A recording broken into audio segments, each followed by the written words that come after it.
This is the Horse Radio Network. This is episode 666 of the Dressage Radio Show, official podcast of the United States Dressage Federation, on the Horse Radio Network, brought to you by Kentucky Performance Products and Trust Design. On this week's episode, we are joined by Ali Potasky, discussing the mental challenges of competing and how she overcame them.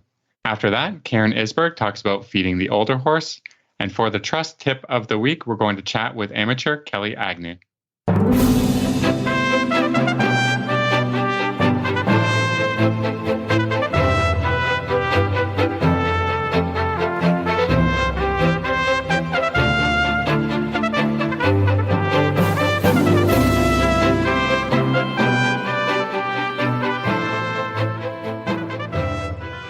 This is Reese Koffler-Stanfield from Georgetown, Kentucky. And this is Philip Parks from Rockwood, Ontario, and you're listening to the Dressage Radio Show. Well, hi, Phil. How are you? Hello, Reese. I'm doing good. Yeah? Just plugging away. Close to the horse show. Planning for the shows. Yeah, it's coming. I'm kind of planning out the whole season now that we've got, some goals to work towards and, things like that. So hopefully it'll go well. Yeah, we always hope. We'll just adjust and it's a moving target always. Yeah, where we need to be or what we need to be doing. But just talking about what classes we're going to be entering in the first show, sure. And if it goes well, then what do we do? Where do we go from there? And if it doesn't go well, where do we go from there? That kind of discussions are happening, and I think that's a great thing to talk about is just, sometimes show seasons are moving targets.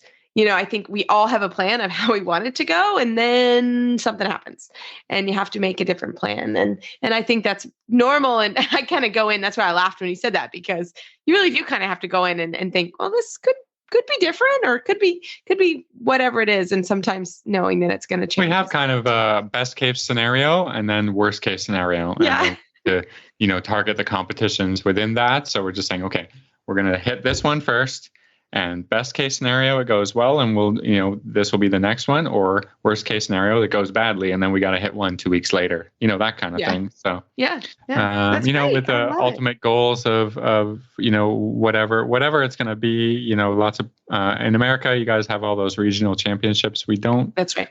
have that so much here, but, we have kind of competitions that we may target as being kind of, a championship sort of thing. We have the CDIs that would be kind of, a championship experience. And then, so we're just, discussing that and seeing how it goes. Yeah. I love it. Well, this week in Kentucky is Land Rover, or the Kentucky 3-day event. So it's always a really busy week here. And it's fun and it's really community. Everybody volunteers and has something to do. And the shopping is amazing. I've only been to Aachen. That is better, but Rolex shopping is legendary. It's great. So we always go over, we call it a holiday. And so we're heading over tomorrow, which will be Friday. So I'm really looking forward to it. And I will go on Saturday, but it is supposed to rain. So if it's really rainy, I may sit out this year because I've been sick and I don't want to sit in the rain, but it's so fun. It's a great event. And then we go right into Derby. So this is sort of our really busy time in Lexington and Kentucky. And it's when we're highlighted internationally. So it's really fun. Phil, you've been down many times, and it's always a great week. So it's really busy, but it's a party because it's a little warmer down there than it is here at this time. Not a ton, but yeah. I've had beautiful weather when I've been down, so I've just been lucky. That's all. Yeah, exactly. It was sunny today. It was a little cool, but it was sunny, so it was a good day. So looking forward to a good day tomorrow. So, but we've got a great show for you guys. We're gonna have a quick commercial break from Kentucky Performance Products and have an interview with Ali Potasky. Vitamin E is a powerful antioxidant that supports healthy muscle and nerve function by limiting cellular damage. Green grass is the best source of vitamin E for horses, but most horses don't spend enough time grazing to meet their needs. Hay, grain, and winter pasture provide little to no natural vitamin E. To ensure your horse's vitamin E requirements are met, choose Elevate. Elevate contains a readily available source of natural vitamin E. Elevate is cost-effective and easy to feed. To learn more about Elevate, visit the Kentucky Performance Products website at kppusa.com. Well, tonight we are so happy to have FEI rider and trainer Ali Potasky on the show. Ali, welcome back to the show. It's been a couple years. Yes. Long time no see. I know. Actually, not too long because I just saw you a couple weeks ago, but I love it. We're back in Kentucky now. Ali works at a farm about an hour from me, so we get to see each other at the shows, which is fantastic. And Ali, we were talking a little bit about you have done CDIs and been in the international ring, but now you're really truly a professional rider. And we were chatting before we got on, and we wanted to talk about some of the mental challenges that you face. Well, we all face, because I think we're all coming to horse shows. And you've talked a little bit about sort of the mental health and how you've really worked on that to have it become a strength. So we wanted to kind of start talking about that and see, how have you been able to do that? So I'm going to throw it to you. How have you been able to do that? Well, I think saying it's my strength, I'm still a work in progress, but the reason I started to focus or even notice and care about that aspect of competing was because over the years I found pressure situations or competitions like much more stressful than I remember and less enjoyable, and it took a little bit away from the reason I ride and what I felt I was good at. And it bothered me that I wasn't able to, or I felt I wasn't able to showcase the horses like I thought I could or should. It's stressful when you feel like you're not living up to an expectation, or even in your own head, what you can do and the horse can do. I think that's the bottom line of it for me too, is I was riding in, the field in Kentucky and just thinking to myself, oh my God, this is unbelievably fun. I'm so with this horse right now. Like I can do anything. Like this horse is just on the aids and awesome and smiling and, positive. And then coming into a different situation and just feeling let down by myself and discouraged and like, I'm just not on the same page with the horse. And I'm thinking, what the heck, And that's kind of the start of it for me, was to try to mesh those two feelings a little bit and understand where I was derailing or what was happening. And that's when I started talking a little bit to different people about it, like my friends that also ride, or, like mentors to me, and saying, have you ever experienced this? I don't understand what's happening to me. And then realized it was actually a lot more common than I thought. And then I got referred to a really interesting sports psychologist and started talking to him. And then I think that started the process for me. And it's really something I think a lot of people can relate to. Yeah, no, for sure. I mean, I think it's so nice that you're so open about it, because it's true. I think a lot of professional riders, and especially young professionals, well, actually everyone, I went through the same type of thing, and I still work on it. It's still something I also struggle with and work with a professional as well. And I started feeling it when I was younger, when I was, 16 and I was doing young riders, and, I felt like people were really watching me, but, I don't think they were, honestly. But in my head, it became, you know what I mean? Like, no, I but think you get a little bit into the spotlight, and then that becomes the most important thing in your life. And so it's hard to understand that it's not the most important thing in other people's lives, besides your, besides your parents or, or your sister. You feel like the spotlight's on you, and you want to perform well, and it's a letdown when you don't think when you don't do what you think you could do, or, that kind of, it's all about perception. Yeah, definitely.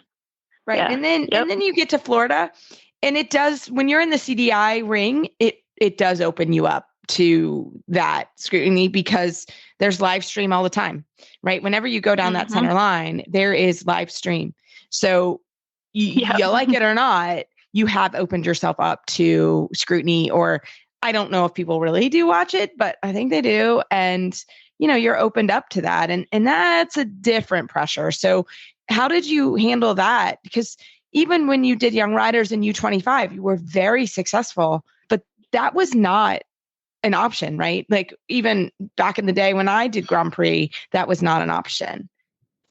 Yeah. And I think, interestingly enough, like I was very carefree in a lot of ways when I was a little bit younger, and I didn't have the expectation or like I don't know, I felt sometimes like the underdog, like the horse I did Young Riders on. He was very average. He stuck his tongue out, like I was just laughing along, doing it to gain experience, I felt, and I didn't feel like, okay, now is my time or whatever. And this season, and especially now that I have two horses, well, I don't own the second one, Kathy Priest does, but I have another mare called Irintha that I compete, two really quality horses, and things are, the deck is being stacked for me, and I've got to step up.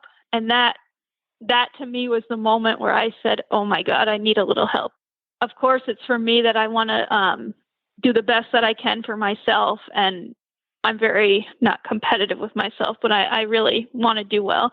But, it's also people that support me, Kathy for the main one. And she's wonderful. She doesn't pressure me, but I want to make her proud. I want to make other people proud. And then coming into the sort of program with the USEF developing coaches and working with Charlotte and Debbie and Christine, it's like people start to watch and start to like you said, to pay a little bit of attention. And as wonderful as that is, it's another pressure and another kind of opportunity for you to really come through that and be mentally really tough as well.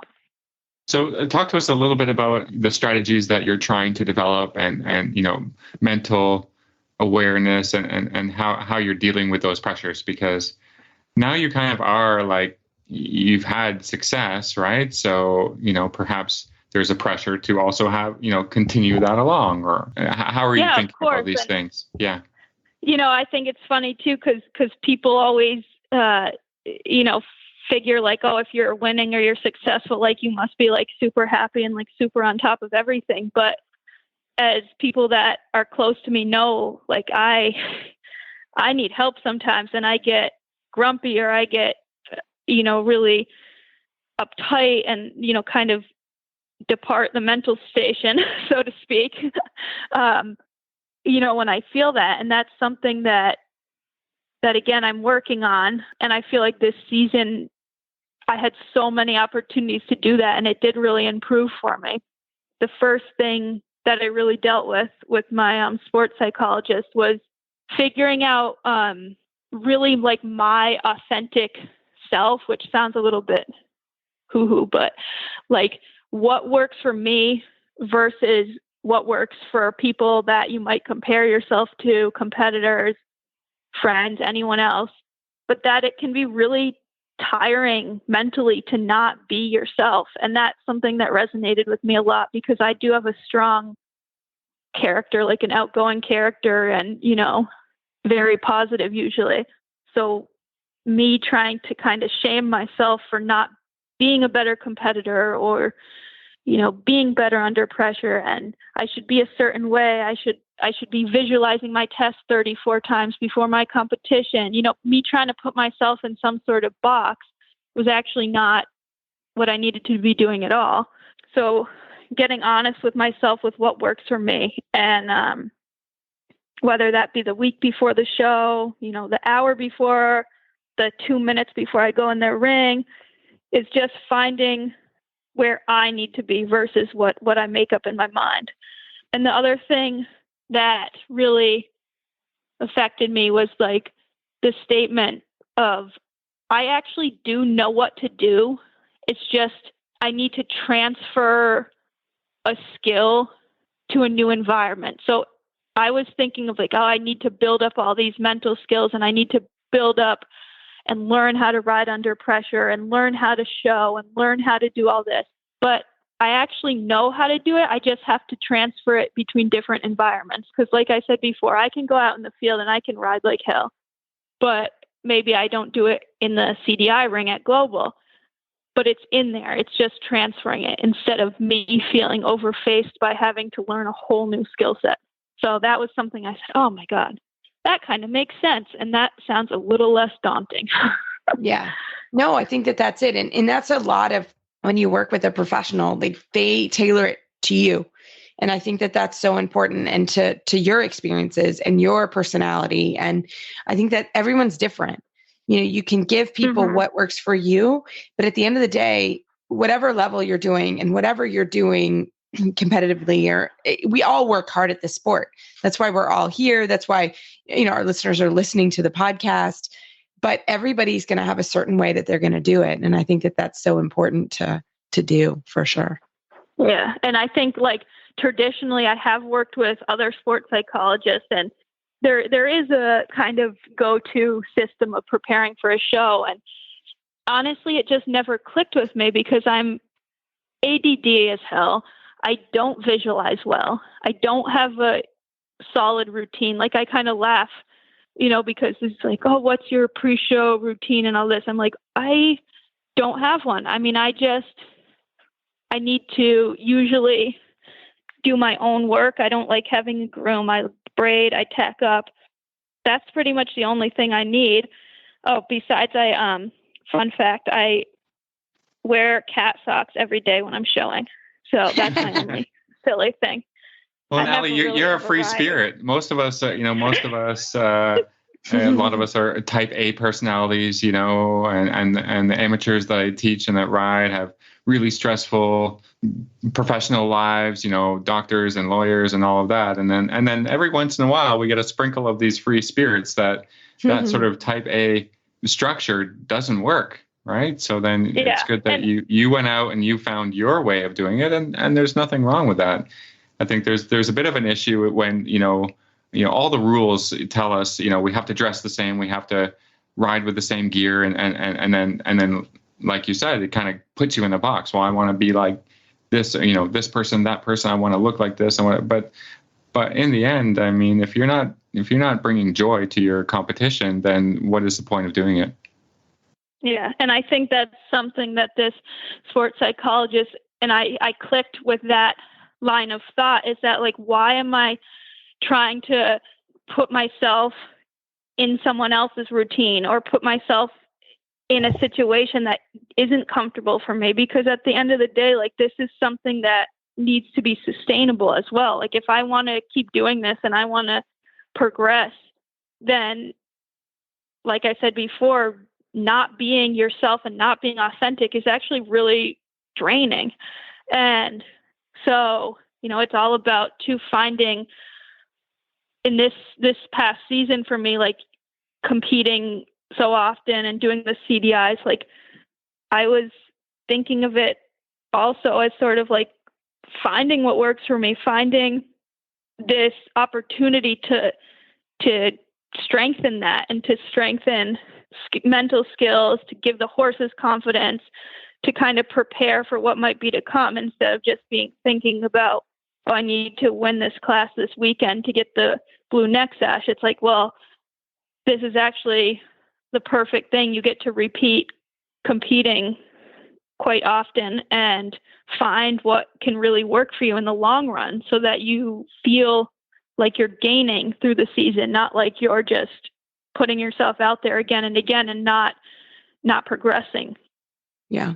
No, I think it's so great. And again, you know, sharing that this is normal. It's not, I think so many people think like, oh my gosh, you know, this doesn't happen to anyone else. It really truly happens to everybody. And it just depends on how. God, yeah. It really does. Like when you're back in the CDI barns, it's one of the reasons they limit access, right? Is they want there to be quiet and peaceful place that riders can go and prepare, and everybody prepares differently. And so Ali, we're so thankful that you came on to tell us your journey, because I think it is a huge thing for all of us. And if our listeners have any questions or want to reach out, how can they do that?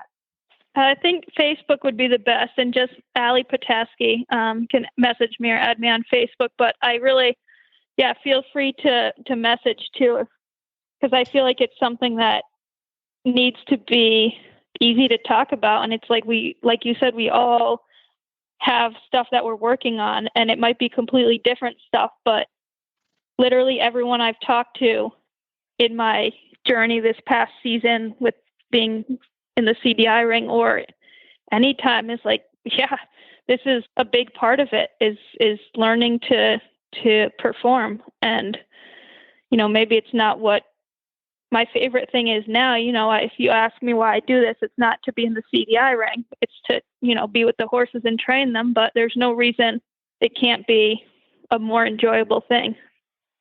Yeah. Well, thank you. Well, thank you, Ali, for your journey. And we can't wait to continue to watch your career because it's been so fun for me to watch you. And we're so proud, and keep it up, girl. Okay, thanks. We'll see you at the Kentucky Horse Park. You got it. Hi, I'm April.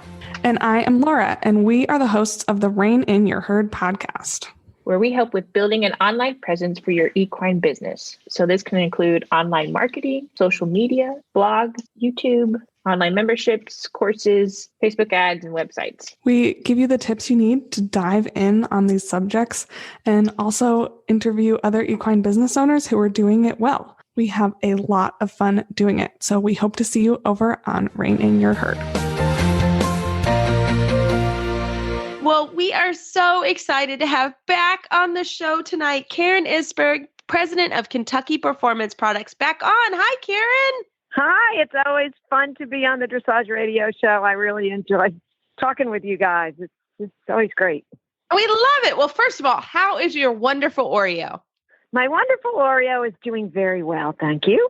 I love it. Yeah, we had a good winter. I have built an indoor, and we actually got it finished, and we were in it this winter. So when the weather wasn't too terribly cold, we rode, and the rest of the time he kind of just hung out, and so he had a very easy winter. And when we're back in training again now, and he's, he's so good.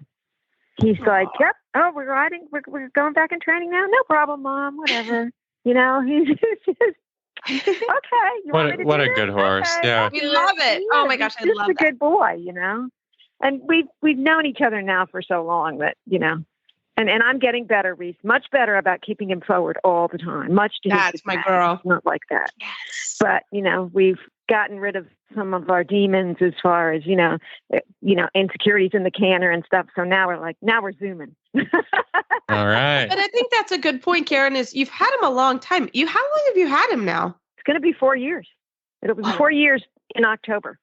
Okay, that's crazy. So this is my 4th year with him. Yeah. Yeah. And really, you guys now have a really good relationship. And I think that's just always something good to remember when you have a new horse and doing that, because it really is, it takes time. And I think that's really important to remember. Time to get to know them, time to trust them. And the big part is it takes time to do lots of different things together. And I think that's how you build that trust. Yes. We went to the horse shows, we went to Florida, then we came back, we did a bunch of trail riding. So we were out in a lot of different situations, and we trust each other. Yes. It goes both ways. He trusts me too now more than ever. So, we get each other. What I mean when I do this, or, and so, yeah, it's great. But that's really important. I just think, sometimes that's just, like you said, just life experience with another horse, with a person. That's time. So, I am so glad. Well, we have a great topic, a topic that's near and dear to all of our hearts, because we've all had senior horses in our lives. And you've been saying you've been getting a lot of call on care of senior horses. So we wanted to talk about that tonight. Yeah, I do. I get a lot of phone calls, especially senior horses that people are having trouble keeping weight on their senior horses. And a lot of them will go to me, I've never had this problem before. My horse has always been an easy keeper. Now, all of a sudden, I just can't keep weight on him. And, we go through, the discussion is always, okay, have you had your veterinarian out? Have you checked for other issues? Have you had his teeth done recently? And are you on a good deworming program? And those are kind of the three things that immediately come to mind. And you want to get all of that checked out before you start looking at their diet. So you know that that's taken care of. And older horses' teeth really change as they get older. Not only does the angle of their tooth change, but the width of their tooth changes. So the tooth is actually wider at the top, and starts to become narrower at the bottom in an older horse. And that leaves gaps in between their teeth.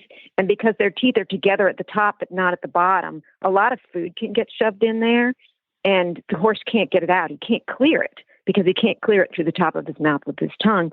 And that can cause a lot of pain and degradation of the jawbone, and also gingivitis and things in the gums. So it's always important to have your senior horses checked a couple of times a year by a dentist. It's really, really important, either your vet or a horse dentist, to come out and check them. And I know. That makes Reese, sense. that you do that. Yeah. I do. Yeah, we do, because, like you said, with the senior horses and also young horses, there's some horses that you really have to check every 6 months just to make sure everything is okay. We find that too with the babies, like, oh, why is he being a little funny? Okay, let's check his teeth because it's been 6 months and maybe there's something there. And the older horses as well. Mm-hmm. Exactly. So that's a big thing. The other thing with older horses is that, just like older people, their systems just don't work as efficiently anymore. Their digestive tract doesn't work as efficiently as it did when they were younger. And there can be lots of different reasons. I mean, even if we have our horses on a really good parasite program, there's still some parasite damage that's done to those tissues. And just old age. So, maintaining a healthy digestive tract is really important. And sometimes these older horses will really benefit from a digestive supplement, like our Nalox Advanced or our Probiotic Wise. And it just helps keep those tissues a little healthier, so that you're getting, the best bang for your buck with your feed. You're getting the best gas mileage out of that scoop of feed that you can get if their digestive tract is in good shape. What's the typical senior diet, your horse ration, whether it's from, whatever company? How is that designed differently than a performance horse diet, and what is the differences there? Well, if you look at the senior diets, they'll be a little bit higher in protein than your mature performance horse diet. Sometimes, depending, a lot of it depends on the company and what your senior horse's needs are. A lot of senior horses are not working anymore, so they don't need a lot of energy. And a lot of some senior horses can be overweight. So from what I've noticed with the senior diets that are out there, is a lot of them will be a lower calorie feed than, say, you were feeding your horse when you were working them. And that's fine if your horse doesn't need a lot of calories. But as your horse gets older and they can't digest hay as well, and they're not absorbing as many nutrients from their feed, you may need to supplement your senior feed with a high-fat supplement just to get some extra calories in them.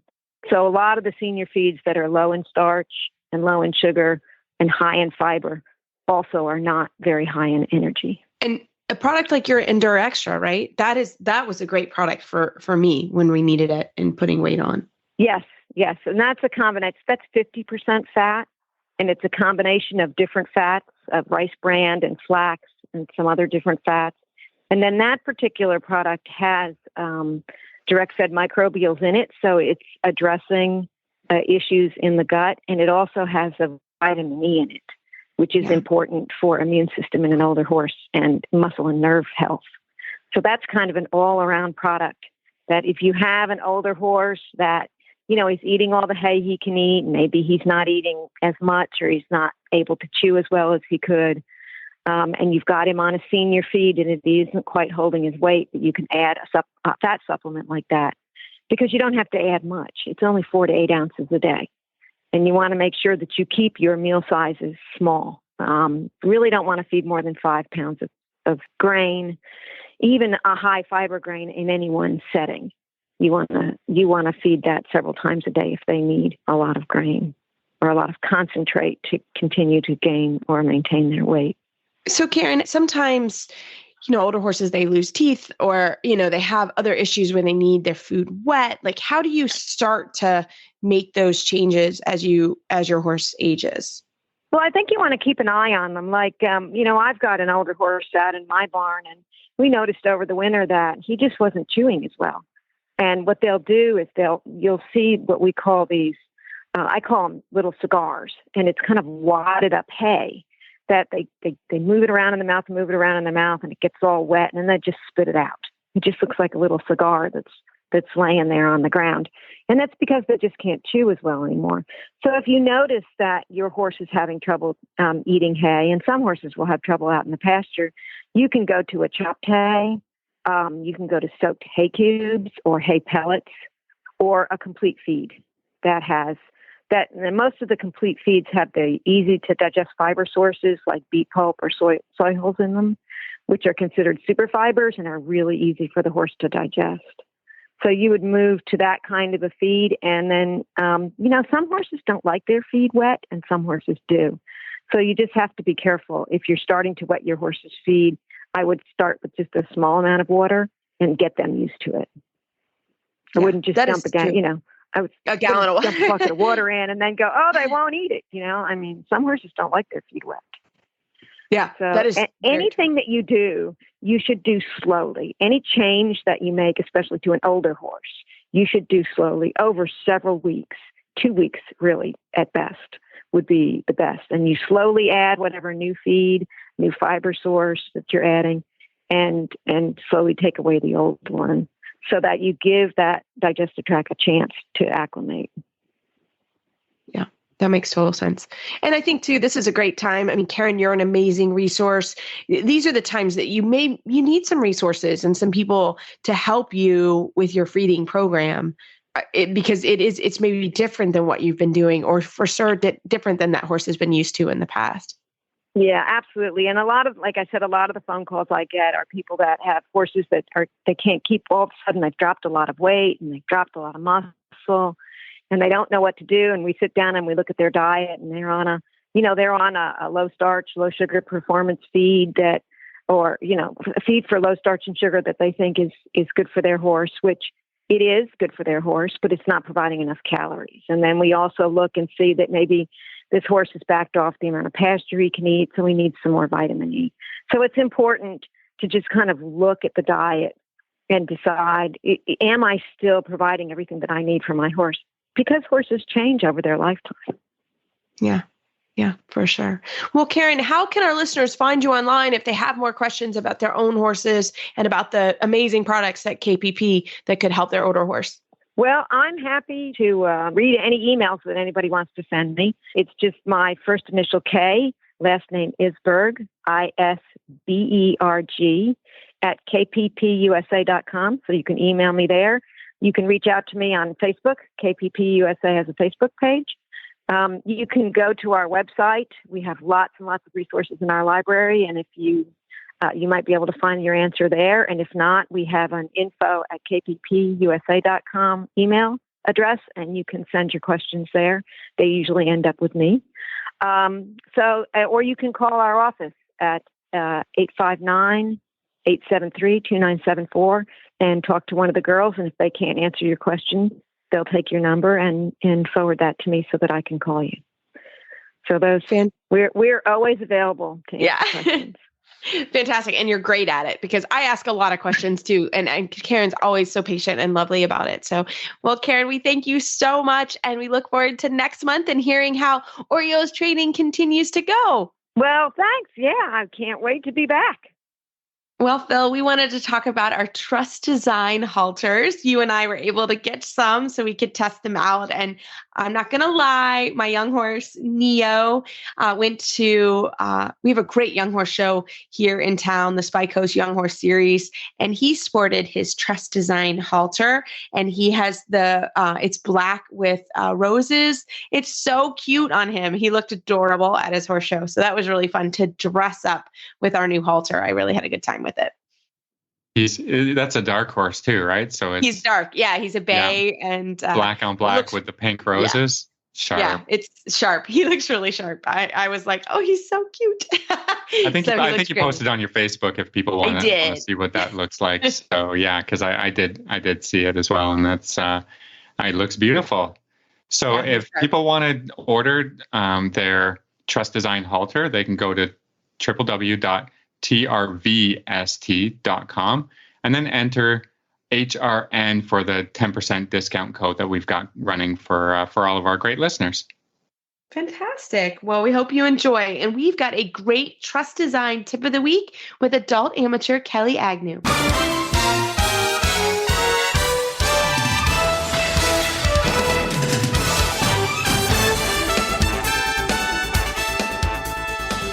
Well, tonight I am so excited to have Kelli Agnew. She is an adult amateur rider that is here this week at Maple Crest Farm with us, having a great time on a mini sabbatical. And of course, I had to grab her for the podcast because I love her story. Kelli, welcome to the show. Thank you, Reese. Well, we've been together all day pretty much with a little break, but you had an early lesson and it's about 12 hours apart. But we've had such a great week. You came to join us here in Maple Crest. So I wanted to have you introduce yourself and talk about Mercedes as well. Okay. Well, I am an adult amateur from Alabama, and Mercedes is my 13-year-old Welsh Cross mare. And I've had her since she was a 4-year-old, and we're now doing second level. And I'm just really excited to be here this week and immerse myself in dressage. Well, it is doing the boot camp thing. Yeah, she is in boot camp. That's it. That is it. So, Kelli, you actually contacted me last fall, I think. Was that right? That's correct. That is correct. Yeah. And I said, I would love to have you, but I'm heading to Florida. Can you come in the spring? And he said, sure, that would be great. So then it was you had to stay on me about a date, which as soon as sometimes that is true with trainers is you have to kind of stay on us because we've got a lot going on. And Kelli was very, very kind and persistent as well and said, come on, I need a date. And which was great. And we were picked this week, and it's actually a beautiful time. Besides, it has rained pretty much the entire week, but it's supposed to be sunny for the rest of the week, which is nice. But you really planned this trip, didn't you? And you were able to apply for some grants. So we wanted to talk about that as well. Okay. Yes, I did. I have a wonderful GMO, Georgia Dressage and Combined Training Association that provides grants for adult amateurs and open riders and junior riders. And I applied for one of those and got it. And before I did that, I had to plan what I was going to do with the money. And I have a great trainer that suggested that you would be the perfect fit for me. And she was correct. And this has been a wonderful week of just building every day on what we did yesterday. And I'm so excited to take all this home. Yeah. And I think and I've also done this. So I have gone to places and gone to do some training. And what's so nice about that is when you have a little bit of time to just spend time with your horse, but you can ride and just think about what happened in your lesson. So you can sit down, you can make some notes and really kind of immerse yourself in what's going on. And you've been able to see horses work here. And again, what we've done some fun stuff because it's been raining. So we've done some groundwork this week with some of the horses. So they're not doing the same thing every day. And I think that's been really fun. And to be able to come and kind of just be immersed in the whole program, which is really cool. And I think what's been fun about what you've been able to do is by applying for a grant and kind of talking to your trainer and your trainer's a good friend of mine. So it's fun to be able to work together with her. And she kind of said, hey, Reese is going to be perfect for what you need right now. And, but really coming and you have an Airbnb and you've been able to do some fun things in Kentucky. We have some fun local stuff that you've been able to do. So you've had a little bit of a kind of a vacation as well. But what I love about it is that you're able to really focus. And I think talk a little bit about just sort of that concept and sort of taking the leap to do it. Because I think it's easy to say, oh, I wish I could do that. But you applied for the grant and you move forward. And I think that's so important to talk about. that was part of it, because I think that's part of what they want with these grants is they want you to take the time away and do something completely different. And for me, this was huge. I never had the chance to just go away and forget about everything at home and just concentrate completely on my dressage training. So that's what's been so helpful with this grant money, is to be able to just walk away from everything at home for a week.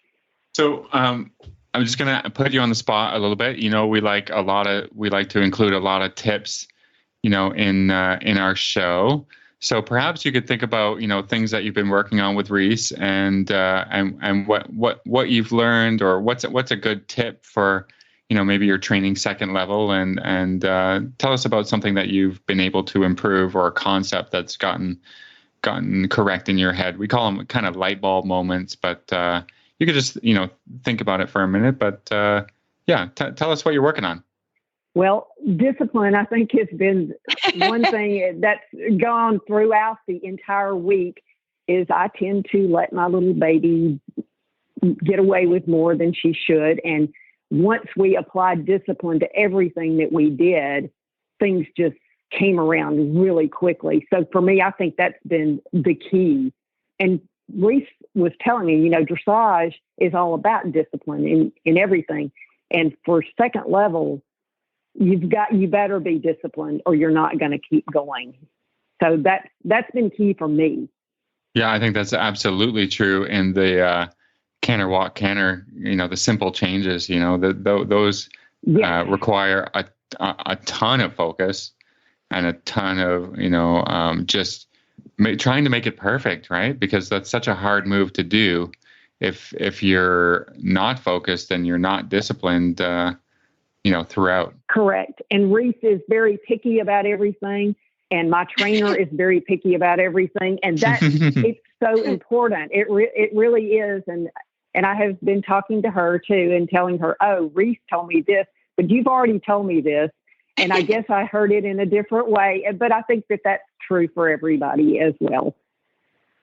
No, I think it is too. Yeah. Yeah, sure. Absolutely. Absolutely. It's not an insult to no home trainer is going to be upset that you learned something, even if they've been trying to get that concept across for 3 years or whatever. It's just like, okay. I'm really excited when my students, take a lesson from someone else and they're like, oh, and I'm like, okay, well, now we can move forward, or, something like that. Right. Exactly.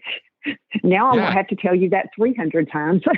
That's right. That's right. We're I think, we're all pushing our students to progress, and we're however you can progress, whether it's reading a book, getting a lesson from someone else, or whatever, we're all on the same team, so exactly. So yeah, let's do it. Let's move on, and let's keep a little bit more discipline in our lives. Yeah. And I think the other thing too is Kelly's trainer and I, we come from the same foundation. And I think that that's so important to remember, because we both have worked with Conrad Schumacher for years. And I think that's good because we speak the same language. And I think that is important. If you are going to go to boot camp, which I've had the ability to do myself with my coach, where I've gone to his facility it started a week, and then the next year it was 2 weeks, and it got progressively longer because I felt like it was just a sabbatical. And I was doing it in the summer once I've come home from Florida. And I really did find it to be just an amazing time to spend that kind of time with my horses. But again, keep it all within the family. And I think that that's when you really can move forward. So that's kind of why I think this has been so successful. And Kelly, there was another exercise we did, which we found that was really helpful for your mare. And it was a big one. Can you talk a little bit about the turn on the forehand journey you've done?